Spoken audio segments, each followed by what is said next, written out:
Hello students, कैसे हैं आप सभी। मैं हूं आपका friend and guide Krishna Tripathi. तो जैसा कि हम लोगों ने प्रॉमिस किया था कि हम लोग अपने सीरीज को कंटिन्यू करेंगे और टर्म 1 का सारा सिलेबस हम लोग ऑलमोस्ट फिनिश करेंगे। तो आई थिंक जो हम लोगों से परमानेंट रेगुलर बच्चे जुड़े हुए हैं तो ये देख रहे होंगे कि हमारा जो टर्म 1 का सिलेबस है वो कंप्लीटली फिनिश्ड हो चुका है। लाइट चैप्टर हो गया, ह्यूमनाइज का हो गया, मैथ्स का सिलेबस भी खत्म हो रहा है धीरे धीरे, हिस्ट्री ज्योग्राफी एसपीएल के चैप्टर्स भी ऑलमोस्ट खत्म है, बायोलॉजी भी ऑलमोस्ट खत्म है, केमिस्ट्री एक दो दिन में वीडियोस वन शॉट आपको मिलने वाले हैं बहुत जल्द। इसके बाद हम लोग टेस्ट सीरीज स्टार्ट करेंगे। आपको हम ज्यादा से ज्यादा प्रैक्टिस कराएंगे क्योंकि आप जो हमारे कंटेंट में आपने देखा होगा कि थोड़ा सा तो आपको समझ में ज्यादा आसान लैंग्वेज में समझ में आया होगा, बहुत ही इजी कंटेंट है, राइट, समझ में तुरंत आएगा और टू द पॉइंट पढ़ाया गया है। आपको डायरेक्टली एग्जाम में डिक्टो क्वेश्चन देखने के लिए मिलेंगे। आप कोई भी सैंपल पेपर का बुक उठा लीजिएगा, आप उसमें देखेंगे कि वो क्वेश्चन है जो हम लोग करा चुके हैं। भाई चैप्टर तो जो है उसका लेंथ जितना है उतना ही तो रहेगा ना, कुछ बाहर से थोड़ी दे देगा, और सारी चीजें ऑलमोस्ट हम लोग कवर कर चुके हैं। जब हम लोगों ने लाइट चैप्टर स्टार्ट किया था पार्ट वाइज लगभग 8 से 10 पार्ट हैं लाइट चैप्टर के, तो उसमें सारे एमसीक्यू हम लोग असर्शन रीजन डिस्कस कर चुके हैं और रेस्ट आप प्रैक्टिस के तौर पे हम लोग कर रहे हैं। तो आपको कहीं पर भी परेशान होने की, भटकने की जरूरत नहीं है। देखिए सीधी सी बात है कि आप 10,000 क्वेश्चन लगाओगे उसमें 10 क्वेश्चन फंसेगा और आप 15 क्वेश्चन लगाओगे उसमें 10 क्वेश्चन फंसेगा। कौन बेटर है वो आपको चूज करना है। और ये मैं दावे के साथ कह सकता हूं कि अगर आपने हमारे जितने प्रैक्टिस क्वेश्चन देख लिए हैं, आपने सेशन देख लिए हैं, तो आपको एक क्वेश्चन कहीं बाहर से नहीं मिलेगा, चाहे वो फिजिक्स का हो, चाहे वो केमिस्ट्री का हो, चाहे वो बायोलॉजी का हो, चाहे वो एसएसटी का हो, चाहे वो मैथमेटिक्स का हो, राइट। और इसको चूज करने के लिए आपके पास देखो टर्म 1 है। टर्म 1 में आपको पता चल जाएगा कि यस कौन सही है, कौन एक्स्ट्रा करा रहा है ना। तो ज्यादा मेहनत करने से कोई मतलब नहीं है, स्मार्ट वर्क पे भरोसा करो और टीचर्स पे भरोसा करो, जैसा कि ऑलरेडी हम लोग कहते रहते हैं। तो चलिए, हम लोगों ने पिछले सेशन पार्ट 1 में हम लोग देखिए लाइट का वन शॉट कवर कर चुके हैं। लाइट का एमसीक्यू पार्ट 1 कर चुके हैं जिसमें 20 क्वेश्चन किए थे। आज हम लोग पार्ट 2 कवर करेंगे जिसमें हम लोग 20-25 क्वेश्चन करेंगे और बस इतना ही पढ़ना है। ये आपको 45 to 50 क्वेश्चंस में सारे के सारे आपको मिलने वाले हैं। ये बात आप लिख के ले लीजिए, या मैं आपको बता देता हूं कि जिनने इन बच्चों ने 50 क्वेश्चन देख लिए तो कहीं पर भी भटकने की जरूरत नहीं पड़ेगी। तो आइए विदाउट वेस्टिंग योर टाइम हम लोग स्टार्ट करते हैं क्वेश्चन नंबर 21 से। जरा देखिए 21 क्वेश्चन नंबर क्या कह रहा है, और थोड़ा तेज करेंगे, ज्यादा टाइम क्योंकि वेस्ट ना करें। तो जो 21 क्वेश्चन है कह रहा है when object moves closer to the convex lens, जब किसी ऑब्जेक्ट को कॉन्वेक्स लेंस के कहां रखा जाता है, क्लोज रखा जाता है, the image formed by the shift. तो इस शिफ्ट की वजह से जो इमेज फॉर्म होगी वो कैसी होगी, ये पूछ रहा है ना। चलो ठीक है भाई।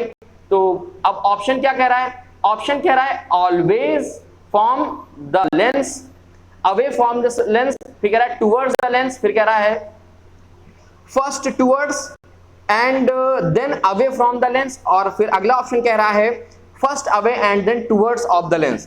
तो चलिए भाई, इसमें कौन सा ऑप्शन आपके लिए सही होगा जरा बताइएगा।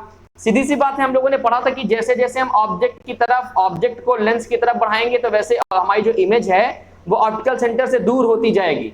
तो इसमें जो ऑप्शन सही होगा कौन सा हो जाएगा, अवे फ्रॉम द लेंस, मतलब लेंस से क्या हो जाएगा, अवे हो जाएगा। आई होप आपको स्टूडेंट क्लियर हो गया होगा। यस, चलो चलते हैं अपने नेक्स्ट क्वेश्चन की तरफ, that is question number 22। Question number 22 क्या कह रहा है, कह रहा है when object move closer to a concave lens, अगर किसी एक कॉनकेव लेंस के क्लोज बढ़ाते हैं, ऑब्जेक्ट को आगे बढ़ाते चले जाते हैं, तो जो इस शिफ्ट की वजह से इमेज बनेगी वो कहां पर बनेगी, राइट स्टूडेंट। तो चलो आओ देखते हैं इसके ऑप्शन। ऑप्शन कह रहा है away from the lens of the same side of the product. Just minute में ऑप्शन इसके मैं जरा अपने कंप्यूटर में खोल लेता हूं। हाँ, away from the lens of the same side of the object, towards the lens, away from the lens of the other side of the object, first towards and then away from the lens। जरा समझिए, कह रहा है कि हमारे पास एक diverging है, diverging की बात हो रही थी ना, जस्ट अ मिनट, किसकी बात हो रही थी, yes when object moves concave, yes diverging की बात हो रही थी। तो डाइवर्जिंग में यार देखो, चाहे जहां पर ऑब्जेक्ट को रख दो, इनफाइनाइट वाले केस में, इनफाइनाइट वाला है, आगे बढ़ाओगे तो इनफाइनाइट में तो कहां बढ़ेगा, फोकस में बनेगा, है ना। और जब जैसे ही इनफाइनाइट से ऑप्टिकल सेंटर के बीच में कहीं पर भी रख दोगे ऑब्जेक्ट को, कहां बनेगा, बिटवीन कहां, ऑप्टिकल सेंटर एंड पोल, ये हम लोग फोकस, ये हम लोग जानते हैं ऑलरेडी, कुछ यहां पर इमेज बनेगा, ठीक है ना। तो देखो क्या हुआ, जैसे हम लोग इनफाइनाइट से उसको बढ़ाते हैं तो इमेज क्या हुई, क्या हो गई, टुवर्ड्स लेंस मूव हुई, किसकी तरफ की मूव हुई, टुवर्ड्स लेंस मूव हुई। तो इसका जो ऑप्शन सही होगा कौन सा ऑप्शन सही होगा, that is option number B, towards lens. I hope आपको क्लियर हो गया होगा।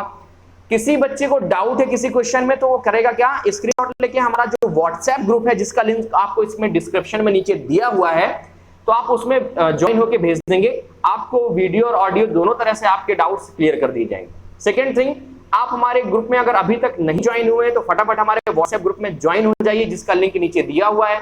तो उस ग्रुप से आपको पहला बेनिफिट ये मिलेगा कि आप हमारे साथ डायरेक्ट इंटरेक्ट होंगे, कोई भी क्वेश्चन डायरेक्टली हमसे डिस्कस कर सकते हैं, कोई भी डाउट आप हमसे पूछ सकते हैं किसी भी टाइम, राइट। दूसरा क्या कि हम उसमें नोट्स भेजते हैं, ठीक है, कुछ हैंड रिटन होते हैं, कुछ हम लोगों के पर्सनल जो नोट्स हैं वो भेजते हैं, और आपको हम एमसीक्यू की जो सीट्स होते हैं वो उसी ग्रुप में डालते हैं, राइट। जैसे अभी मैं ये पार्ट 1 पार्ट 2 करा रहा हूं ना, तो एक साथ पीडीएफ में उस ग्रुप में डालने वाला हूं, तो अभी अगर आप लोगों ने नहीं ज्वाइन किया तो उसको फटाफट ज्वाइन कर लीजिए, ठीक है, आपके काम का है।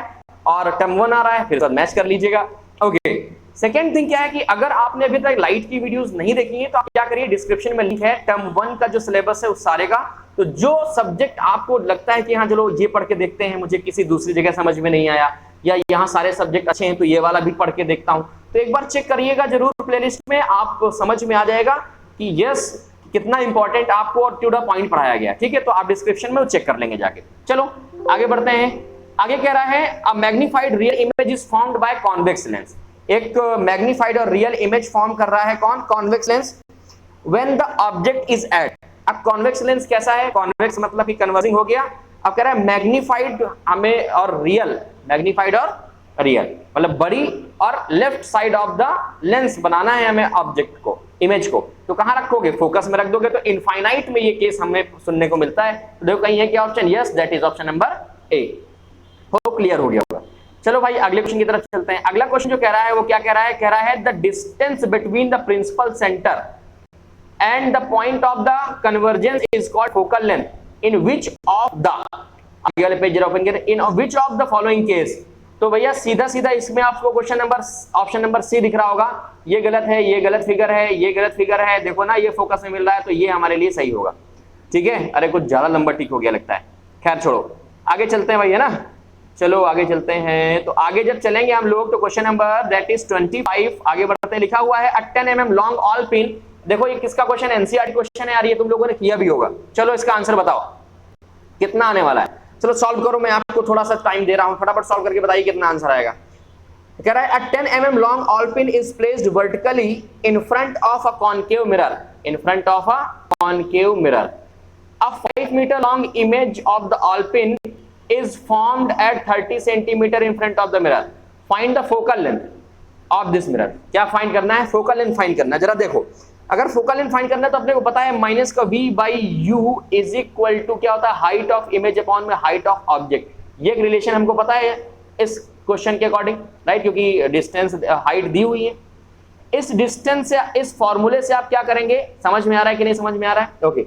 इस फॉर्मूले से आप क्या करेंगे, जैसे ही वैल्यू रखेंगे तो देखो 5 दिया हुआ है और ये कितना दिया हुआ है, 10 mm दिया हुआ है किसका, हाइट ऑफ इमेज अपॉन में हाइट ऑफ ऑब्जेक्ट, और क्या दिया हुआ है, और दिया हुआ है 30 centimetre format 30 centimetre 30 centimetre height of image upon में हाइट ऑफ ऑब्जेक्ट। जरा देखो 10 मीटर लॉन्ग ऑल पिन, तो ये क्या है भाई, प्लेस वर्टिकली कंक्यूमिनर 5 metre long image is all pin is formed at 30 centimetre.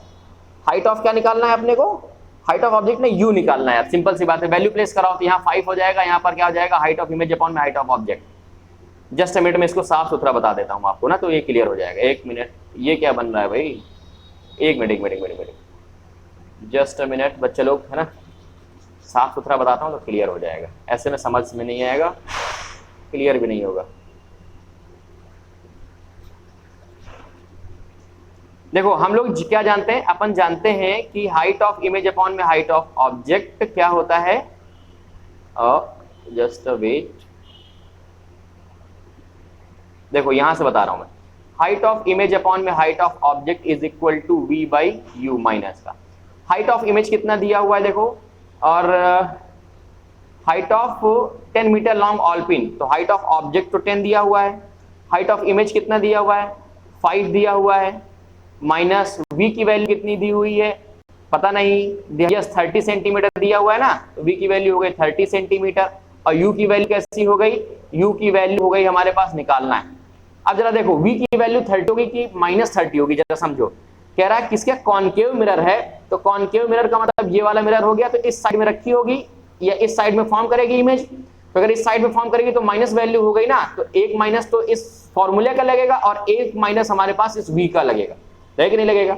चलो ठीक है, तो ऐसा होगा तो क्या हो जाएगा हमारे पास, ये हो जाएगा 5/10 इज इक्वल टू 30/u। इसको सॉल्व करोगे तो u की वैल्यू आपके पास कितनी आ जाएगी, इसके बाद u की वैल्यू आपके पास कुछ ना कुछ निकल के आएगी। कितनी निकल के आएगी? ये निकल के आएगी vertically in front of the mirror 5 centimetre image. अब जो रियल इन्वर्टेड बनेगी तो इसका भी तो साइन लगेगा, नहीं तो फिर माइनस कैसे u निकलेगा, है ना? तो u की वैल्यू अपने पास कितनी आ जाएगी, देखो कितना आ जाएगा, ये 5u इज इक्वल टू 300 या u is equal to minus का 60 आएगा। कितना आएगा? माइनस का 60। u निकल के आ गया, u निकल के आ गया माइनस का 60, v दिया हुआ है। अब आप लोग निकाल पाओगे नहीं निकाल पाओगे, सिंपल है। चलो आगे चलते हैं अपने अगले क्वेश्चन की तरफ। अगला क्वेश्चन है क्वेश्चन नंबर 26। कह रहा है figure show a ray of light in travel from medium A to medium B, refractive index of medium B is. तो बी की हमें रिफ्रैक्टिव इंडेक्स निकालनी है। इसके पहले हम जरा क्वेश्चन चेंज कर लेते हैं। ये देखो फिगर देखो भाई, इस फिगर में जरा कंफ्यूज मत होना, क्योंकि इसमें अगर आप इस क्वेश्चन को नेट में कहीं ढूंढेंगे तो इनका जो आंसर है वो थोड़ा कहीं कहीं गलत दिया हुआ है, √2 दिया हुआ है। कैसे दिया हुआ है? रेशनलाइज या कुछ भी करा के दिया होगा, लेकिन √2 इसका आंसर नहीं हो रहा है। तो जरा देखो इसके अकॉर्डिंग रिफ्रैक्टिव इंडेक्स, तो हमें पता है रिफ्रैक्टिव इंडेक्स क्या होता है, relative refractive index. Mu medium A to B कितना हो जाएगा हमारे पास, साइन आई अपॉन में साइन आर हो जाएगा, that is mu, right. Sine I की वैल्यू कितनी है 45, ओके। साइन आर की वैल्यू कितनी है हमारे पास, साइन आर की वैल्यू है 60। तो साइन 45 और साइन 60 की वैल्यू जैसे ही रखोगे ना बच्चा लोग, तो इसकी जो वैल्यू आने वाली है वो आएगी √3/2 आएगी बेटा। क्या आ जाएगी? 3/2। कंफ्यूज मत होना, ठीक। क्वेश्चन नंबर 27 में आता है, क्या कहता है, a light ray enters from medium A to B, okay, as figure the refractive index of medium B relative to A will be. अब ये बताओ भाई, कितना सिंपल क्वेश्चन है। कह रहा है देखो ए में लाइट कैसे जा रही है। अब देखो ये अगर ये नॉर्मल की तरह बिहेव कर रहा है तो इसके अकॉर्डिंग ये लाइट कहां जानी चाहिए थी, ये लाइट कहां जानी चाहिए थी, कुछ इस डायरेक्शन से जानी चाहिए थी, सीधे साधी ऐसे निकल जानी चाहिए थी, राइट। लेकिन देखो ये क्या कर रही है, बेंड कर रही है। तो जो मीडियम बी की रिफ्रैक्टिव इंडेक्स है वो ज्यादा है ना, तो ग्रेटर देन यूनिटी हो जाएगी ये सॉल्व नो, क्या हो जाएगी, ग्रेटर देन यूनिटी हो जाएगी, जो यूनिट है उससे ज्यादा है। आई होप आपको समझ में आ गया होगा। क्वेश्चन नंबर 28 की तरफ चलते हैं। देखो ये प्रैक्टिस क्वेश्चन है। अब आप सोचो कि एक एक टाइम लगाएं, उसमें थोड़ा टाइम ज्यादा दिया जाए, तो इसके लिए आपको हमारी जो वो बनी हुई है, क्या जो प्लेलिस्ट बनी है वो आपको देखनी पड़ेगी, राइट। क्वेश्चन नंबर 28 देखो क्या कह रहा है। कह रहा है beams of light are incident through the holes A and B, the images out of the box through the holes C and D respectively as the show in figure. So which of the, आगे चले, so which of the following could be inside the box। ये भी एक NCERT example problem है, आपने कहीं ना कहीं देखा होगा, अभी तक कर भी लिया होगा इसको, आई होप। तो चलो इसका आंसर देखो, इसमें दिया हुआ है, ऑलरेडी दिया हुआ है। क्या दिया हुआ है? Answer number A, that is rectangular glass slab. क्योंकि देखो ये अगर रे को देखा जाए तो ये देखो एक क्या फॉर्म करा रही है, देखो इमरजेंट रे, देखो figure so that emergent ray parallel to the incident ray which is shift, जिसके बारे में हम लोग लेटरल इन्वर्जन पढ़ के आए ना। जो इमरजेंट रे और एक्चुअल रे के बीच में जो डिस्टेंस होता है, जो गैप होता है, उसे हम लोग बोलते हैं लेटरल इन्वर्जन, या इसी को बोलते हैं शिफ्ट, राइट। तो अगर शिफ्ट आ रहा है तो कहीं ना कहीं ग्लास ब्लॉक की बात होगी। तो इसमें जो हमारे पास जो सही आंसर होगा बच्चा लोग, वो क्या होगा, रेक्टेंगुलर ग्लास स्लैब होगा। This can be done by the rectangular glass slab. ये शिफ्ट जो लिखा हुआ ना, ये इसका मतलब हो गया lateral inversion, okay, LI, okay. चलो भाई क्वेश्चन नंबर 29 पे बात कर लेते हैं। क्वेश्चन नंबर 29 क्या कह रहा है, आई होप समझ में आ रहा होगा। ये भी एनसीईआरटी एग्जाम्पलर है। मैंने आपको पहले भी बताया था, जब हम लोग ने बताया था हाउ टू स्टडी, ये कैसी स्ट्रेटजी बनाए कि हम लोग 95 स्कोर कर सके। तो देखो यार, एनसीईआरटी का जो अभी पैटर्न आया हुआ है, सैंपल पेपर्स भी देखे, एनालाइज चल रहा है, हमारी एक्सपर्ट टीम उसको देख रही है। इसके बाद हम उसमें आपको वीडियो देंगे सब्जेक्ट वाइज कि जो सैंपल पेपर आए, कंक्लूजन क्या निकला है कि नहीं। जो सैंपल पेपर सीबीएसई ने दे तो दिए, अब स्टूडेंट को उन सैंपल पेपर से क्या सीखना चाहिए, उन सैंपल पेपर से उनको क्या मिलेगा, या उन सैंपल पेपर्स के थ्रू हम लोग ये देख सकते हैं कि हम किस तरह से अब अपनी तैयारी की स्ट्रेटजी बनाएं, ताकि हम क्या कर सके, इंप्रूव कर सके, राइट ना। तो अब वो सैंपल पेपर का जो हमारा टोटल कंक्लूजन होगा, बहुत जल्द आपको 1-2 दिन में मिल जाएगा, बिल्कुल परेशान नहीं होंगे उसके लिए, ठीक है। अभी तो फिलहाल क्या है, अभी तो हम लोग इस पे फोकस करेंगे, और साइंस का मैं लेके आऊंगा, मैथ्स का योगेश सर लेके आएंगे, एसएसटी का अखिलेश सर लेके आएंगे, ठीक है। तो इस तरह से आपका वो अरेंज हो जाएगा। कंक्लूजन, आपने चैनल्स में बहुत सारा देखा तो होगा कि सैंपल पेपर लॉन्च, ये वो दुनिया तेरा, है ना, नंबर का भी कुछ मिस्टेक, कुछ लोग चिल्ला रहे हैं, ऐसा कुछ नहीं, अपन कंक्लूजन में बात करेंगे, ठीक है। तो अभी थोड़ा उसके लिए टाइम है। चलो क्वेश्चन नंबर 29 की बात कर लेते हैं, क्या कह रहा है। क्वेश्चन नंबर 29 है, a beam of light is incident through the holes on the side of emergent out. देखो कुछ इसी से रिलेटेड क्वेश्चन है। अब देखो रिफ्रैक्शन पार्ट में चल रहे हैं हम लोग, है ना। कह रहा है a beam of light incident through a hole on the side A and emerge out hole of side other face of the box so in the figure. ठीक है यार, फिगर कहां है इसका, फिगर कहां है भैया, फिगर तो है नहीं। रुको जरा अगले पेज में देख ले फिगर कहीं है कि नहीं है। ये तो ब्लैंक है पेज, फिगर कहां चला गया। जस्ट अ मिनट बच्चे लोग, कहीं फिगर गायब हो गया है। चलो चलो मैं आपको याद दिला देता हूं, कुछ इस तरह से फिगर बना हुआ है। देखो फिगर इसमें नहीं है, मैं इसका फिगर आपको बना देता हूं कुछ इस तरह से। एक ये ब्लॉक बना हुआ है, एक क्या बना हुआ है, ये ब्लॉक बना हुआ है, ठीक है, ओके। अब क्या है कि यहां से लाइट रेज जा रही हैं, 1 2 3 जा रही है ना, ओके, गई गई गई, और यहां से एक पॉइंट से निकल रही है, कुछ इस तरह से निकल रही है। 1, आपको फिगर याद आ गया होगा, आई होप, ये आपके एनसीईआरटी में दिया हुआ है, कुछ इस तरह का फिगर दिया हुआ है ना। तो अब ये बताना है कि ये जो बॉक्स के अंदर रखा हुआ है तो किस टाइप का लेंस है, प्रिज्म है, ग्लास स्लैब है, मिरर है, ये आपको बताना है ना। तो चलो भाई बताओ किस टाइप का मिरर है। देखो ना ये लाइट को डाइवर्स कर रहा है, लाइट को डाइवर्स कर जाना है तो डाइवर्जिंग लेंस होगा कि नहीं होगा। तो इसके ऑप्शन कौन होने चाहिए, प्रिज्म की कॉन्वेक्स लेंस की कॉनकेव लेंस। इसमें ऑब्वियस सी बात है कॉनकेव लेंस है, मतलब डाइवर्जिंग लेंस है, तभी वो लाइट को क्या कर रहा है, डाइवर्स कर रहा है, ठीक है ना। चलो भाई अब क्वेश्चन नंबर 28 हमारा फिनिश हो गया। अब चलते हैं क्वेश्चन नंबर 29 में। किसमें चलते हैं, क्वेश्चन नंबर 29 में चलते हैं। अरे जस्ट अ सेकेंड,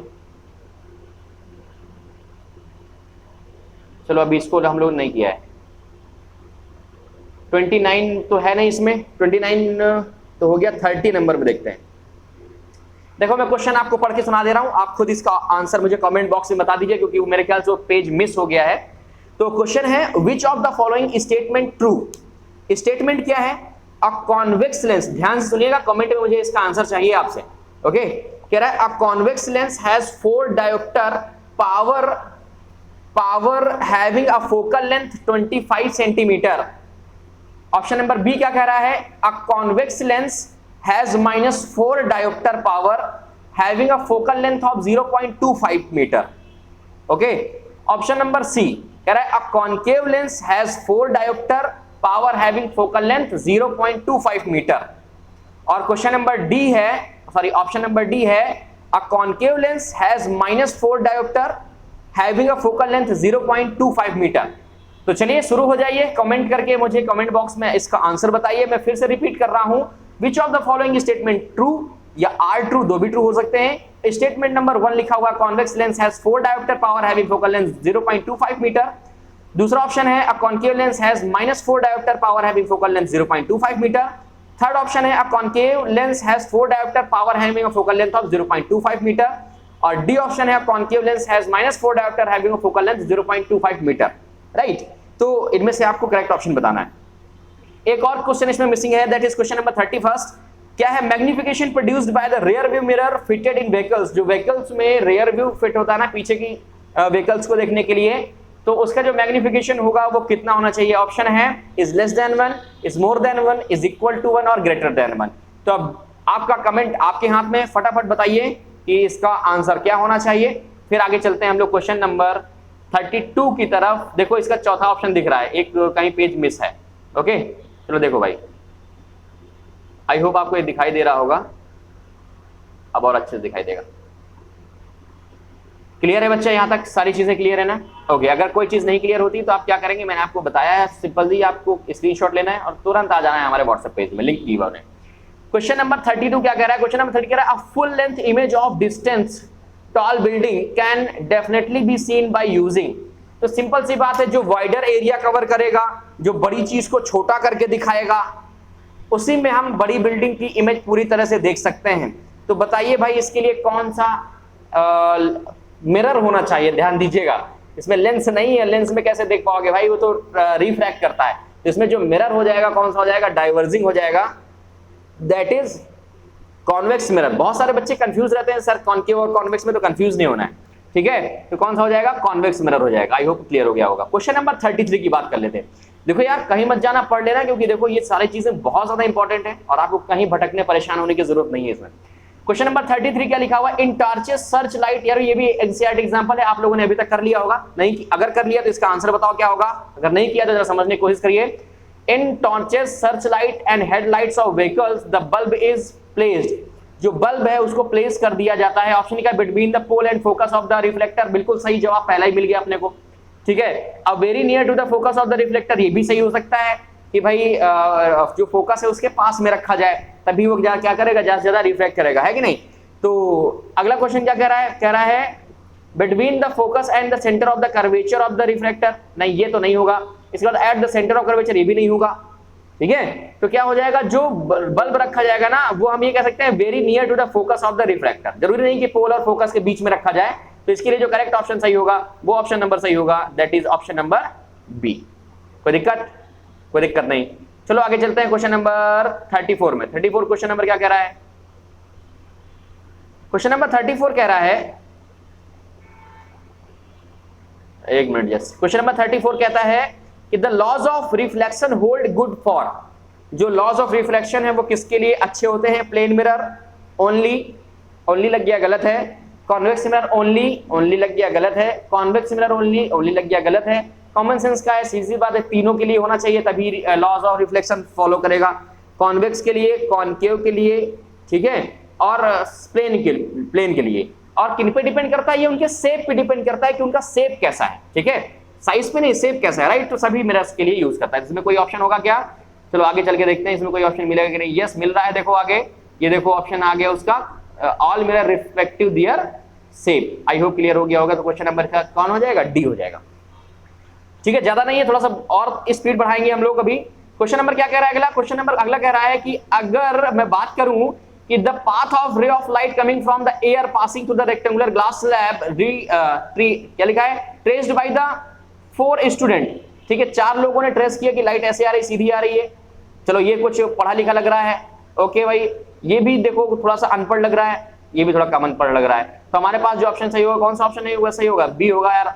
आप लोग भी सब लोग पढ़े लिखे लग रहे हैं, समझ में आ गया होगा क्योंकि बहुत इजी क्वेश्चन है।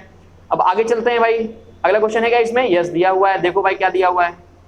क्वेश्चन जो अगला दिया हुआ है क्या कह रहा है कि in which of the following the image of an object placed, क्या लिखा हुआ है, in which of the following the image of an object placed at infinite will be highly damaged and point size.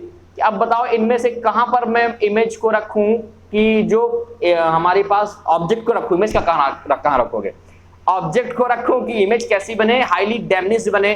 तो इसके लिए जो आपको सही आंसर बताना है, फटाफट बताइए क्या हो सकता है भाई। अगर आप इनफाइनाइट में रखोगे तो कॉन्वेक्स मिरर में भी बनेगा, डैमेज्ड पॉइंट साइज कॉन्वेक्स में बनेगा, और कॉनकेव एंड कॉन्वेक्स लेंस में बनेगा। सिंपल सी बात है, अगर आप इनफाइनाइट में रखे हो तो हम लोग केस पढ़ के आए हैं, कॉमन केस है कि फोकस में बनेगा, हाईली डैमेज्ड पॉइंट साइज बनेगा, रियल इन्वर्टेड बनेगा, इसमें केवल कन्वर्जिंग में, डाइवर्जिंग में वर्चुअल इरेक्ट। चलो क्वेश्चन नंबर 37 की बात करते हैं। क्वेश्चन नंबर 37 कह रहा है when light falls on the smooth polish surface most of it, जब कोई लाइट एक स्मूथ सरफेस में रिफ्लेक्ट करती है लाइक दैट, मान लो ये लाइट इसमें आई, ये बीम इसमें पड़ रही है, तो जो रिफ्लेक्ट करने के बाद वो उनका रिफ्लेक्स होगा, जो रिफ्लेक्शन डायरेक्शन होगा वो क्या होगा, तो सेम डायरेक्शन होगा। देखो ना, कोई ऐसा तो है नहीं, अगर स्मूथ है, अगर मान लो ये उबड़ खाबड़ होती, रफ सरफेस होती, तो इधर उधर हो सकता था, अलग अलग डायरेक्शन हो सकता था, कुछ ऐसे जाती कुछ ऐसे आती, लेकिन अगर स्मूथ है तो सेम डायरेक्शन में मूव करेगी। कहीं है क्या ऑप्शन, हाँ yes, same direction, option number ए सही होगा, ठीक है, क्लियर है। क्वेश्चन नंबर 38 की तरफ बात करते हैं, लिखा image formed by a reflection from a plane mirror, image form by a reflection from a plane mirror is, plane mirror जो इमेज फॉर्म करता है वो कैसा फॉर्म करता है, तो वर्चुअल इरेक्ट करता है। ये किसको नहीं पता है, आई होप सबको पता होगा, क्योंकि अब भैया एग्जाम आने वाले हैं, अगर अब ये भी नहीं पता है तो फटाफट जाके एक बार लाइट का वीडियो, पूरा वीडियो देख लो, मान जाओ, है ना, बात नहीं मानते हो एक तो तुम लोग। क्वेश्चन नंबर 39 क्या कह रहा है, बने रहिएगा, असर्शन रीजन भी है, अभी ट्रू फॉल्स भी कुछ कराऊंगा जिससे आपके कॉन्सेप्ट और ज्यादा क्लियर होंगे। असर्शन रीजन तो आपके क्वेश्चन पेपर में ही आने हैं। चलो देखो, if N incident ray passes through the focus the reflected ray will be, अगर इंसिडेंट रे कहां से पास हो रही, फोकस से पास हो रही है, तो जो रिफ्लेक्टेड रे होगी वो क्या होगी, अरे an incident ray pass to focus, बड़ी सिंपल सी बात है। अगर मान लो तो पास थ्रू पोल, कहां से निकली, पास टू पोल, गलत बात है। और कोई दूसरा ऑप्शन क्या कह रहा है, B parallel to the principal axis, बिल्कुल सही जवाब। आपका क्या कहना है कि क्या ये सही जवाब होगा? कह रहा है कि अगर हम लोग कहां से फॉर्म करते हैं, फोकस से अगर कोई रे निकलती है तो कहां रखा होगा, प्रिंसिपल एक्सिस के पैरेलल हो जाएगा। ये आपने जब इमेज फॉर्मेशन का रूल तो पढ़ा ही होगा, ऑलरेडी पढ़ रखा हुआ है सब लोगों ने। अगला क्वेश्चन देखो क्या लिखा हुआ है। अगला क्वेश्चन लिखा हुआ है, मैं इसको कर देता हूं। अगला क्वेश्चन दिया हुआ है, मैग्नीफाइंग पावर, क्या magnifying power of concave lens is. बड़ा सिंपल है, मैग्नीफाइंग पावर का मतलब मैग्निफिकेशन। अब कंफ्यूज मत होना जरा, सर मैग्नीफाइंग पावर तो पढ़ा ही नहीं कहीं, पावर ऑफ लेंस पढ़ा है डायोप्टर, मैग्नीफाइंग पावर सर ने क्या पढ़ा दिया, तो मैग्निफिकेशन की बात हो रही है। तो बताओ कॉन्केव लेंस मतलब कैसा लेंस, कॉन्केव मतलब हाँ डाइवर्जिंग लेंस, क्या हो जाएगा, लेस देन होगा ना, कहां है लेस देन 1, कहीं है लेस देन 1, यस। तो ऑप्शन नंबर कौन सा इसका सही होगा, that is option number B सही होगा। क्वेश्चन नंबर 41 की चलो बात कर लेते हैं, क्या कह रहा है। क्वेश्चन नंबर 41 कह रहा है बच्चे लोग, the image formed by a convex lens can be, जो कॉन्वेक्स लेंस इमेज फॉर्म करेगा, कितना हलवा हलवा क्वेश्चन है यार, जो कॉन्वेक्स लेंस इमेज फॉर्म करेगा वो कैसा होगा, virtual magnified, virtual damaged, virtual and same size, virtual image and not, virtual image is not form. तो क्या ऐसा है कि वर्चुअल इमेज नहीं फॉर्म होती है क्या कॉन्वेक्स में, ये तो गलत बात है भाई, वर्चुअल फॉर्म होती है, एक केस है। तो वर्चुअल होता है और मैग्नीफाइड इमेज फॉर्म हो सकती है, ये भी केस है एक ये वाला, बाकी तो ये केस तो वर्चुअल वाले है नहीं। तो हमारे पास ऑप्शन जो हो कौन सा होगा, सही होगा ए, ठीक है। चलो ऑप्शन नंबर बी की बात कर लेते हैं, क्या लिखा हुआ है। ऑप्शन नंबर बी दिया हुआ है, क्या कह रहा है, कह रहा है a point object is placed at a distance of 20 centimetre from a convex mirror of focal length 20 centimetre. Simple सी बात है, क्या a point object is placed at a distance of 20 centimetre और कॉन्वेक्स मिरर, और जो उसका focus है ना वो भी क्या है 20 सेंटीमीटर है। तो इमेज जो बनेगी वो कहां पर बनेगी, वो बनेगी जस्ट अ मिनट, फोकस पर बनेगी क्या, नहीं, फोकस में रखा है तो कहां पर बनेगी बताइए। हम लोग एक केस पढ़ के आए हैं ना, इनफाइनाइट में है तब तो बनेगी भाई कहां पर, फोकस में, लेकिन इनफाइनाइट से कहीं पर भी रख दोगे तो ऑलवेज कहां बनेगी, फोकस और पोल के बीच में बनेगी। तो ऐसा कोई ऑप्शन तो है नहीं, हम लोग ये लिख सकते हैं क्या, नहीं नहीं नहीं, देखो कॉन्वेक्स मिरर है, कंफ्यूज मत होना, यस सॉरी फॉर दैट, कभी कभी मिस्टेक हो जाता है। कॉन्वेक्स मिरर है, क्या करना है, तो 20 है तो फोकस में है तो कहां पर बनेगा भाई, फोकस में है तो इनफाइनाइट में बनना चाहिए इसके केस में, कि बिहाइंड द मिरर बनेगा। जस्ट अ मिनट, देखो जैसे मान लो हमारे पास ये है लेंस, ओके, और मान लो ये है हमारे पास 20 फोकल लेंथ, अगर मैंने यहीं पर रख दिया ऑब्जेक्ट को फोकस में तो कहां पर बनेगा, कॉन्वेक्स मिरर है यार, ये क्या है, ये कॉन्वेक्स मिरर है, कॉनकेव नहीं, कॉन्वेक्स मिरर है। कॉन्वेक्स मिरर मतलब डाइवर्जिंग मिरर है। थोड़ा सा कंफ्यूजन हो गया सुनने पढ़ने में, जरा देखिए, ये डाइवर्जिंग मिरर है, जल्दीबाजी में ऐसा हो जाता है। अब कहता है कि अगर भाई अगर हम लोग कहाँ रखेंगे 20 सेंटीमीटर पे रखेंगे तो इमेज कहाँ फॉर्म होगी, इमेज तो बिहाइंड द मिरर फॉर्म होगी, सिंपल सी बात है, इसमें कोई सोचने वाली बात नहीं। जरा ध्यान दीजिएगा, आप लोग ऐसे कंफ्यूज मत होइएगा, कभी कभी पढ़ने में मिस्टेक्स हो जाती हैं तो आपको ये आपके लिए प्रॉब्लम क्रिएट कर सकता है, ठीक है। तो देखो ये आप ये पढ़ना मत भूलना, कॉन्वेक्स मिरर, ठीक है ना, कॉन्वेक्स मिरर की वजह से ऐसा हुआ, कितना मोटा चल रहा है यार, ठीक है। चलो आगे बढ़ते हैं, समझ में आ गया क्वेश्चन ये। हमारे पास अब अगला क्वेश्चन है, जस्ट वेट, 43 नंबर, ये 45 तक है आई थिंक, इस 46 तक, इसके बाद फिर हम लोग 55 के तक है एसेसर रीजन। तो फटाफट इसलिए डिस्कस कर रहे हैं ताकि आपका ज्यादा टाइम वेस्ट ना हो और ज्यादा से ज्यादा कम समय में क्वेश्चन मिल सके। क्वेश्चन क्या कह रहा है, focal length of a concave mirror is always negative, सबको पता है, कोई दिक्कत नहीं। अगला क्वेश्चन कह रहा है, if the power of lens, क्या कह रहा है, if the power of lens is -2 dioptre, what is it's focal length. तो बताओ भाई इसमें कोई दिक्कत है क्या, कौन सा है लेंस, माइनस लिखा हुआ है तो कौन सा हो जाएगा, -50 हो जाएगा, क्या दिक्कत, power is equal to 1/f है ना, तो ये कितना दिया हुआ है, f की वैल्यू दी हुई है -2 is equal to 1/f, f की वैल्यू कितनी आएगी, f की वैल्यू आ जाएगी 1/-2, सेंटीमीटर में चेंज करना है तो इंटू 100 से मल्टीप्लाई कराओगे, किससे मल्टीप्लाई कराओगे, 100 से, तो 100/2 -50 आ जाएगा, कोई दिक्कत नहीं। चलो क्वेश्चन नंबर 45 में आ जाओ, क्या कह रहा है क्वेश्चन नंबर 45 कह रहा है आप लोगों से, बालकों जरा ध्यान से पढ़िएगा, कह रहा है इफ अ स्फेरिकल मिरर, कह रहा है a spherical mirror and a spherical lens each have a focal length of -10 centimetre, तो कौन हो सकते हैं भाई, सिंपल सी बात है, माइनस है तो कॉनकेव हो सकते हैं, बहुत कैसे हो सकते हैं, कॉनकेव।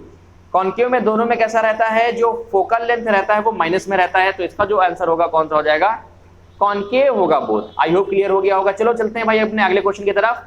देखो कितनी स्पीड से चल रहे हैं हम लोग, बिल्कुल परेशान मत होइए, हम लोग इसको कवर करेंगे आज, और इसके साथ ही हमारा आज के बाद लाइट चैप्टर का जो टर्म 1 का कंटेंट है वो पूरी तरह से फिनिश हो जाएगा हमारी तरफ से, और ये मैं गारंटी के साथ कहता हूं कि आपको 80 to 90% क्वेश्चन हमारे कंटेंट से आपको मिलने वाला है। ठीक है, अब मैं ज्यादा शोर नहीं मचाऊंगा। ठीक है, चलो क्वेश्चन नंबर 6 क्या कह रहा है, 6 कह रहे हैं 46 कह रहा है।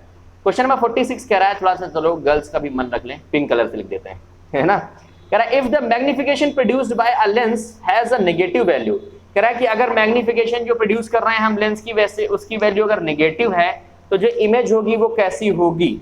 तो भाई जो इसकी इमेज होगी वो कैसी होगी, इमेज होगी हमारे पास वर्चुअल एंड इरेक्ट। क्यों भाई, अगर मैग्निफिकेशन जो लेंस है वो नेगेटिव बना रहा है, ओके, तो नेगेटिव किस केसेस में हो सकती है, सिर्फ इस केस में हो सकती है। किस केस में, जब डाइवर्जिंग हमारे पास लेंस हो, तो अगर इमेज इस डायरेक्शन में फॉर्म होगी तब तो नेगेटिव होगी, और इसका मैग्निफिकेशन तो, और ये कैसी है, इधर साइड वर्चुअल इरेक्ट हो जाएगी। कैसी हो जाएगी, वर्चुअल और इरेक्ट हो जाएगी। कोई दिक्कत, ओके, नहीं दिक्कत है, क्योंकि लेंस की बात हो रही है, ध्यान रखिएगा, कंफ्यूज मत होना।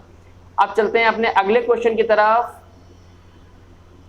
क्वेश्चन कह रहा है when the object is placed between f and 2f, ठीक है, of a convex lens the image formed is, कह रहा है अगर किसी ऑब्जेक्ट को हम लोग कहां पर रख रहे हैं, फोकस और 2f के बीच में रख रहे हैं, तो कॉन्वेक्स लेंस जो इमेज फॉर्म करेगा, तो कॉन्वेक्स लेंस बोले तो कन्वर्जिंग की diverging, that is converging lens, और f और 2f के बीच में रखोगे, मतलब सेंटर ऑफ फोकस के बीच में रखोगे, तो कहां पर बनेगा बताओ।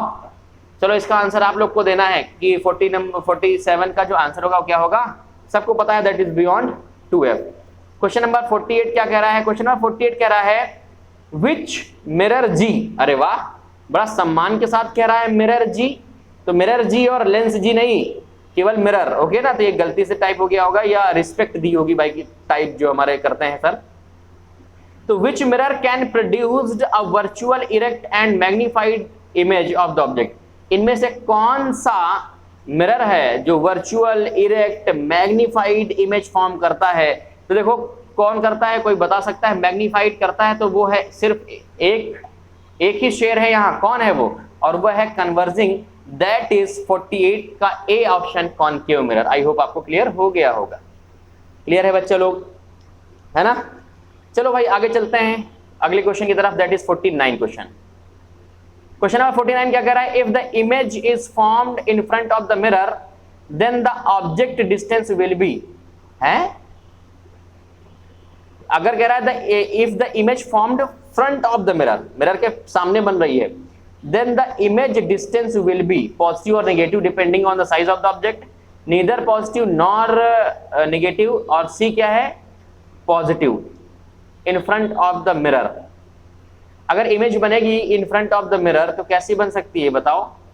49 का आंसर बताइए क्या हो जाएगा भाई। अगर साइन कन्वेंशन देखें तो ये माइनस होता है, ये प्लस होता है, और अगर इधर साइड इमेज है तो कैसा हो जाएगा, नेगेटिव हो जाएगा, सिंपल है। क्वेश्चन नंबर 50 नंबर क्या कह रहा है, a ray of light travelling from the rarer medium to a denser medium, एक लाइट रे है जो कहां से चलती है, रेयर से डेंसर में चलती है। फिर क्या कह रहा है, फिर कहता है while entering the denser medium at the point of incident is,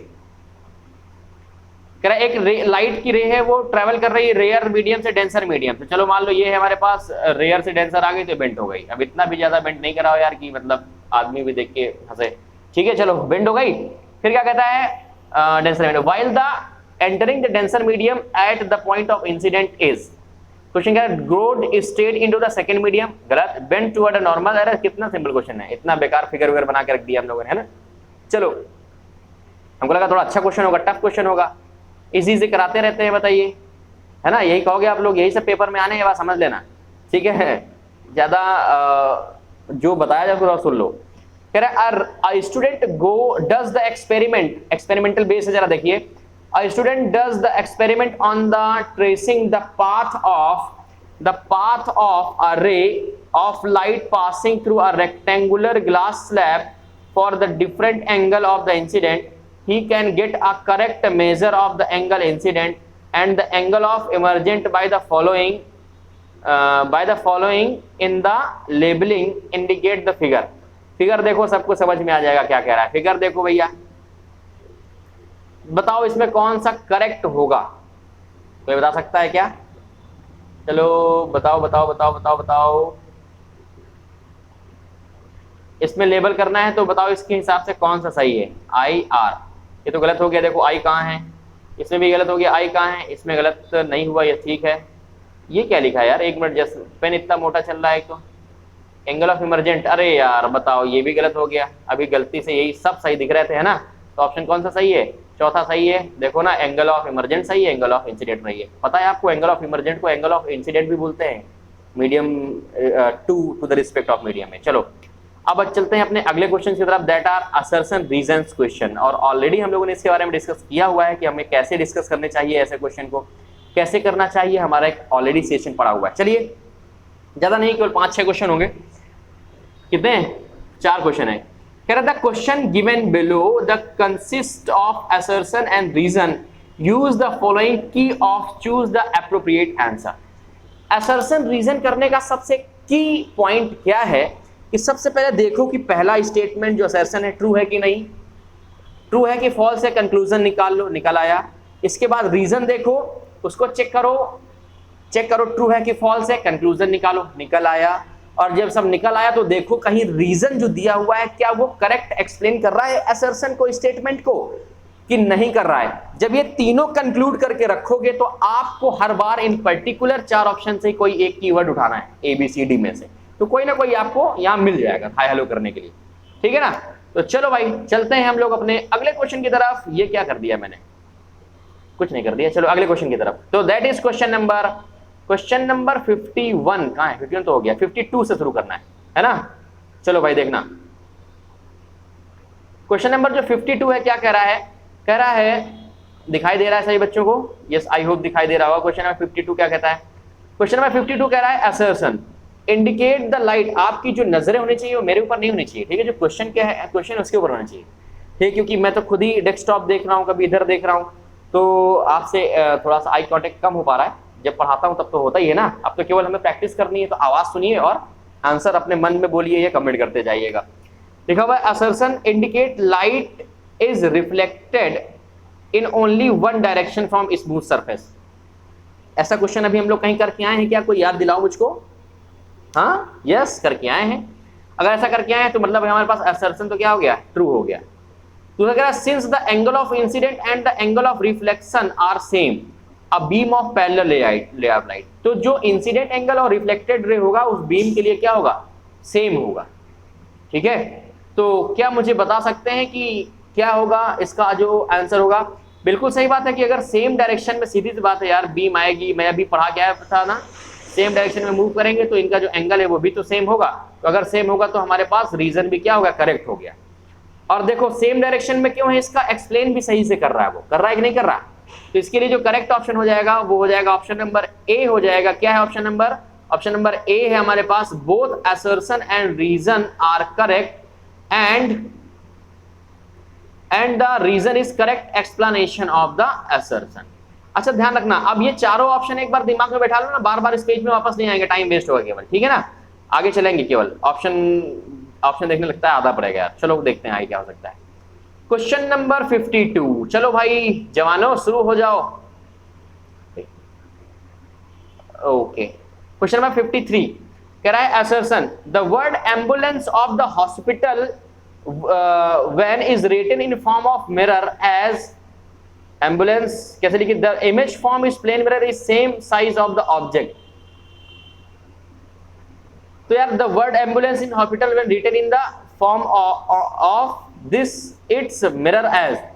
तो बताओ भाई क्या ऐसे लिखा रहता है क्या? जो हॉस्पिटल की जो वैन होती है तो क्या ऐसे लिखा रहता है क्या? तो देखो इसमें जरा कोई ऑप्शन ढूंढो, क्या है ऑप्शन? जरूर ढूंढ के देखते हैं। ऑप्शन कुछ दिख रहा है? ऑप्शन हाँ दिखा, चलो ठीक है। कह रहा है the word ambulance is hospital written as. Okay, तो जो कैसे लिख रही थी ऐसे, और बनती कैसी इमेज? उल्टी, ताकि लिखते वो अपोजिट है ना एम्बुलेंस में, ताकि जो पीछे वाला देख रहा है वो एम्बुलेंस को सीधा देख सके। तो देखो हमारे पास जो असर्शन है वो भी ट्रू हो गया और रीजन है वो भी ट्रू हो गया। लेकिन क्या ये करेक्ट एक्सप्लेनेशन है कि वो लेटरल इन्वर्जन की वजह से लिखा रहता है? करेक्ट एक्सप्लेनेशन तो है नहीं, वो सिर्फ ये बता रहा है कि ऐसा लिखेगा तो ऐसा दिख रहा है, ऐसा लिखता है तो ऐसा दिखेगा, है ना, तो है तो सही लेकिन करेक्ट एक्सप्लेनेशन नहीं है। तो ऑप्शन नंबर इसका जो करेक्ट होगा वो ऑप्शन नंबर बी करेक्ट होगा। अभी मैंने देखा था, that is assertion and reason are correct but the reason is not correct explanation of the assertion। इतनी बात समझ में आई कि नहीं आई? अब चलते हैं भाई क्वेश्चन नंबर किसकी तरफ, क्वेश्चन नंबर है हमारे पास 53। क्वेश्चन नंबर 54 क्या कह रहा है? क्वेश्चन नंबर 54 कह रहा है, जरा ध्यान दीजिएगा, क्वेश्चन नंबर 54 है, इसका तो समझ में आ गया ना, बी कह रहा है can not see the distance object clearly. आप डिस्टेंस ऑब्जेक्ट नहीं देख सकते हैं clearly. Reason the far point of an eye suffering J from the myopia. J कोई पर्टिकुलर पर्सन का जो नहीं देख पा रहा है, ठीक है, from myopia is less then infinity. कह रहा है फार पॉइंट है वो क्या होता है, वो कम हो जाता है मायोपिया में। तो यार मायोपिया में यस फार पॉइंट तो कम हो जाता है, बिल्कुल सही है। और अब वो जे नहीं देख पा रहा है तो ये भी सही है, लेकिन क्यों नहीं देख पा रहा है ये रीजन थोड़ी दिया हुआ है कि he suffering from this disease, right ना। वो मायोपिया की रीजन, मायोपिया की वजह बता रहा है कि इन्फिनिटी से फार पॉइंट शिफ्ट हो जाता है। तो इसके लिए हमारे पास जो ऑप्शन होगा वो क्या है कि हमारे पास असर्शन भी सही है और रीजन भी सही है, लेकिन रीजन जो है करेक्ट एक्सप्लेनेशन असर्शन का नहीं है।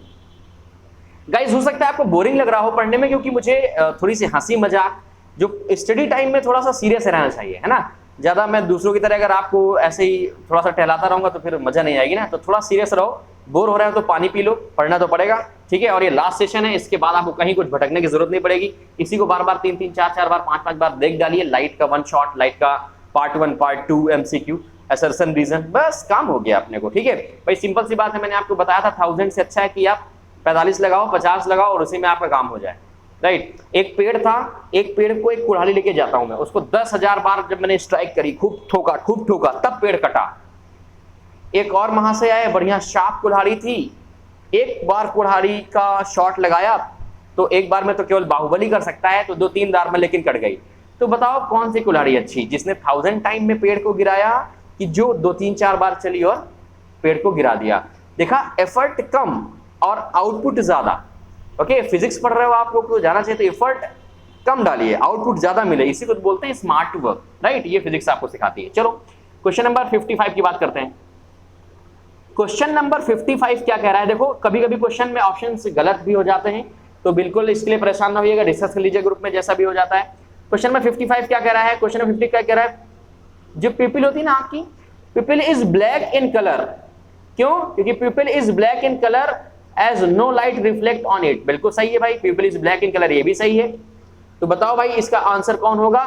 इसका आंसर कोई बता सकता है? यस, मेरे ख्याल से ऑप्शन नंबर इसका भी क्या हो जाएगा? बी सही हो जाएगा। क्यों? असर्शन भी सही है, रीजन भी सही है, लेकिन इसका जो करेक्ट एक्सप्लेनेशन तो नहीं दे रहा है कि क्यों ब्लैक कलर है। ओके चलो आगे चलते हैं अगले क्वेश्चन की तरफ, दैट इज 56 नंबर क्वेश्चन। ठीक है बच्चे लोग, 56 नंबर क्वेश्चन क्या है? इसका बी था, सब इरेज हो जाता है यार, इसका भी बी था ना। क्वेश्चन नंबर 56 कह रहा है the rainbow is a man made spectrum of the sunlight in the sky. भाई ये तो कहीं से नहीं मुझको सही लग रहा है। मैन मेड होता है क्या? तुम जाते हो क्या कि रघु जाके क्या कर देता है कि रेनबो बना देता है, कृष्णा जाके रेनबो बना देता है ना। वो बात अलग है कि आप लाल पीला नीला पहन के खड़े हो जाओ तो रेनबो आपको मजाक में बोलने लगे, लेकिन ऐसा नहीं होता, ठीक है। तो रेनबो जो होता है ना वो नेचुरल फिनोमेना है, ओके, जिसमें टोटल इंटरनल रिफ्रैक्शन और रिफ्लेक्शन दोनों होते हैं। Already we have discuss in the chapter of colourful bird, right. Question number इसका रीजन क्या कह रहा है? The rainbow is form in the sky when the sun is shining and it is raining at the same time. तो यार देखो reason तो true है, तो असर्शन हो गया फॉल्स और रीजन हो गया ट्रू। इसमें कोई ऑप्शन है क्या? देखो जरा ऑप्शन की तरफ जरा फिर से एक बार स्लाइड पीछे ले चलते हैं। ओके बहुत ज्यादा पीछे आ गए, ये है कोई option? Yes, option number D है, statement of assertion is false but reason is true. तो उसका जो करेक्ट आंसर होगा वो क्या होगा हमारे पास? उसका जो करेक्ट आंसर होगा बच्चे लोग वो होगा डी होगा। आई होप आपको समझ में आ रहा होगा, आपको लग रहे होंगे इंपॉर्टेंट क्वेश्चंस हैं। इनकी पीडीएफ आपको मिल जाएगी व्हाट्सएप ग्रुप में। इनके अलावा भी जो मोस्ट इंपॉर्टेंट क्वेश्चन है जो हमारे यहाँ ऑफलाइन बैचेस चलते हैं वो उनमें प्रोवाइड कराते हैं, वो भी आपको उसी ग्रुप में मिलेगी। मे भी हम उसको डिस्कस ना कर पाए क्योंकि उन सारे क्वेश्चंस को हम लोग कहीं प्लेलिस्ट में या कहीं वन शॉट में कहीं इसके थ्रू हम लोग डिस्कस कर चुके हैं कहीं ना कहीं, राइट। तो आप लोग क्या करेंगे, पूरा सीन करेंगे, पूरा वॉच करेंगे और उसको पढ़ लेंगे। तो पर्टिकुलर लेकिन उन क्वेश्चन को अलग से निकाल के हम लोग इस व्हाट्सएप ग्रुप में सेंड करेंगे जो हमारा एडुस्विच 46 नंबर का ग्रुप चल रहा है, राइट। बाकी हमारे सब फुल हो चुके हैं, बाकी ये बचा हुआ। चलो देखो क्वेश्चन नंबर 55 हो गया, क्वेश्चन नंबर आगे चलते हैं 56 तक था ना यार, 56 हो गया। चलो अब चलते हैं हम लोग थोड़ा सा ट्रू फॉल्स में। क्यों भाई ट्रू फॉल्स में चलते हैं? क्योंकि देखो ऐसा है कि जो ट्रू फॉल्स होते हैं ना, जो ट्रू फॉल्स होते हैं वो आपका एक्चुअल नॉलेज जज करता है, या तो ट्रू या तो फॉल्स, राइट ना। तो चलो चलते हैं। ट्रू फॉल्स आने की कोई चांसेस नहीं है, ऐसा कहीं पर भी सिलेबस में नहीं दिया गया था जब पैटर्न आया था, सॉरी 2021 का। अगर आपको पैटर्न अभी भी क्लियर ना हो तो आप हमारा देख सकते हैं सीबीएसई का जो लेटेस्ट पैटर्न है, इसकी वीडियोस पड़ी हुई हैं, ठीक है। और हाँ, पेपर जो सैंपल पेपर आए उनका एनालिसिस चल रहा है, बहुत जल्द उसके लिए हम लोग वीडियोस लेके आने वाले हैं जिसमें हम लोग कंक्लूजन बताएंगे कि अब क्या करना चाहिए और उसको डिस्कस करेंगे। चलो क्वेश्चन नंबर है हमारे पास पहला, कह रहा है the angle of reflection, refraction कह रहा है ना, the angle of refraction can not be exceed 90 degree. जो एंगल ऑफ रिफ्रैक्शन है, मतलब ये जो एंगल आएगा वो 90 डिग्री से एक्सीड नहीं हो सकता। 90 डिग्री मतलब परपेंडिकुलर, अगर एक्सीड होगा तो देखो कुछ इस तरह से हो जाएगी ना, अगर एक्सीड होगा 90 डिग्री में कुछ इस तरह से, इससे ज्यादा नहीं हो सकता ना रिफ्रैक्शन एंगल, ओके ना। तो कैसा हो जाएगा, ये ट्रू हो जाएगा। रिफ्रैक्शन एंगल मान लो ये है, तो एक तो ये बनाता है हमारे पास नॉर्मल के साथ यहाँ पर, ठीक है, एक ये बना रहा है, राइट ना, नॉर्मल के साथ। क्वेश्चन नंबर 2 कह रहा है when incident angle I satisfied n is equal to 1 by sin I, थोड़ा सा अच्छा क्वेश्चन है, the refracted light will pass along the surface। Yes बिल्कुल, अगर incident ray I is equal to क्या हो जाता है, इसको सेटिस्फाई कर लेती है that n is equal to n क्या n refractive index 1 by sin I, तो इसका मतलब क्या हो गया, इसका मतलब ये हो गया कि जो रिफ्रैक्टेड लाइट है वो सेम सरफेस में लौट जाती है, ठीक है ना। तो इसके लिए हमारा जो ऑप्शन होगा क्या हो जाएगा, ट्रू हो जाएगा। अभी भी अगर जिस बच्चों को समझ में नहीं आ रहा हो तो जाके वीडियोस देखेगा तभी समझ में आएगा, और जिन बच्चों ने अभी तक सब्सक्राइब नहीं किया तो प्लीज सब्सक्राइब करें, बेल आइकन को प्रेस करें, सपोर्ट की जरूरत है ज़्यादा से ज़्यादा ताकि लोगों तक हमारी हेल्प पहुंचे। क्वेश्चन नंबर 3 क्या कह रहा है, a person standing in front of a mirror find his image larger than himself, ठीक है। This so that mirror is convex nature. नहीं यार ऐसा नहीं है, तो फॉल्स। अगर भाई मिरर है उससे बड़ी इमेज आपको दिख रही है, तो जिसमें दिख रही है आपको बहुत बड़ी इमेज दिख रही है, आप खड़े हैं आपका पेट केवल दिख रहा है, मुंह बाहर हो गया, पैर बाहर हो गया, बड़ी इमेज दिख रही है, तो इसका मतलब ये गलत है, ओके, कि कॉन्वेक्स तो नहीं होगा वो, ठीक। चलो कॉन्वेक्स इन नेचर, मिरर की बात हो रही है इसलिए नहीं होगा। क्वेश्चन नंबर 4 की बात कर लेते हैं, लेटरल डिस्प्लेसमेंट। क्वेश्चन नंबर 3 समझ में आ गया आपको।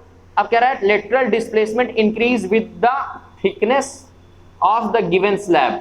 लेटरल डिस्प्लेसमेंट जो स्लैब जो होता है, ग्लास स्लैब, हम लोगों ने ग्लास स्लैब के बारे में कुछ पढ़ा हुआ है, यस पढ़ा हुआ है कि जो ग्लास स्लैब होता है उसकी थिकनेस पे डिपेंड करता है जो लेटरल इन्वर्जन होता है। लेटरल इन्वर्जन के बारे में तो बताने की जरूरत नहीं है मेरे को, है ना। ये जो लेटरल इन्वर्जन होता है, ये जो शिफ्ट जो होती है, ठीक है, ये क्या होती है बेटा, ये डिपेंड करती है इस थिकनेस पे, या यूं समझ लो कि डेप्थ पे, ये जो हाइट है डेप्थ इस पे डिपेंड करती है, तो थिकनेस की जगह डेप्थ भी आ सकता है, तो परेशान मत होइएगा। तो इसके लिए जो हमारा करेक्ट ऑप्शन हो जाएगा बच्चे लोग क्या हो जाएगा, ट्रू हो जाएगा। क्वेश्चन नंबर 5 में चलते हैं, कह रहा है lateral displacement is directly proportional to the thickness of the glass slab. अरे डायरेक्टली प्रोपोर्शनल, बिल्कुल सही बात है, जब डिपेंड करती है तो ट्रू हो जाएगा, वही तो ऊपर भी पढ़ के आए। थिकनेस ज्यादा तो लेटरल डिस्प्लेसमेंट ज्यादा, थिकनेस कम तो लेटरल डिस्प्लेसमेंट कम, तो क्या हो गया, ये डायरेक्टली प्रोपोर्शनल का ही तो रिलेशन हो गया। क्लास 9th में आपने ये वर्ड भी सुना होगा, है ना बच्चे लोग। चलो आगे चलते हैं भाई, यहां तक की बात समझ में आ गई। चलो आगे चलते हैं क्वेश्चन नंबर 6 से। क्वेश्चन नंबर 6 क्या कह रहा है nature of the image form by the mirror given in ideal about the nature of mirror. कह रहा है nature of image formed bye mirror gives an ideal, नहीं होगा यहाँ आइडिया होगा, ठीक है, idea about the nature of mirror. बिल्कुल सही है, इमेज से हम ये पता लगा सकते हैं कि जो मिरर है वो कैसा है। तो इसके लिए जो करेक्ट ऑप्शन होगा बच्चे लोगों को कैसा हो जाएगा, करेक्ट ऑप्शन होगा दैट इज ट्रू ऑप्शन होगा। मुझे लगता है कि आपको ये चीजें समझ में आ रही होंगी क्योंकि ऑलमोस्ट आपकी तैयारी अब तक तो कंप्लीट हो चुकी होगी मेरे हैंड से और आपके भी हैंड से। क्वेश्चन नंबर 7 क्या कह रहा है, अ कॉन्वेक्स लेंस जिसका दिया हुआ है refractive index of glass 3.2 help के तौर पे, व्हेन प्लेस्ड वाटर, तो रिफ्रैक्टिव इंडेक्स ऑफ वाटर 4.3 दिया हुआ है, हैज इंक्रीज्ड फोकल लेंथ। तो कॉन्वेक्स लेंस का जो फोकल लेंथ है वो क्या हो जाएगा, इंक्रीज हो जाएगा। क्या आप इसका आंसर मुझे बता सकते हैं, हाँ बिल्कुल हो जाएगा। मिरर में कोई भी फर्क नहीं पड़ता, लेकिन लेंस में फर्क पड़ता है, ठीक है ना। और इसके बारे में हम लोगों ने क्लासेस में ऑलरेडी चर्चा की हुई है बढ़िया डीपली, क्योंकि ऐसे क्वेश्चन आएंगे। क्वेश्चन नंबर 9 नंबर क्या कह रहा है? कह रहा है the concave lens and convex mirror diverse the ray which fall parallel to the principal axis. Concave lens क्या होता है भाई बताओ? कॉन्केव होता है डाइवर्जिंग, तो डाइवर्स करता है। और कॉन्वेक्स मिरर क्या होता है? कॉन्वेक्स मिरर होता है हमारे पास कन्वर्जिंग। एक डाइवर्स करता है, एक कन्वर्स करता है, तो ट्रू हुआ कि फॉल्स हुआ? मेरे हिसाब से तो फॉल्स हुआ कि ट्रू हुआ? देखो जरा, ट्रू होगा, सॉरी। कॉन्केव लेंस, देखो मैं कह रहा हूँ बच्चे कंफ्यूज होते हैं, कॉन्केव लेंस और कॉन्वेक्स लेंस दोनों क्या कहते हैं? डाइवर्स करते हैं, ओके ना। तो क्या हो जाएगा हमारे पास? ट्रू हो जाएगा। ओके चलो भाई,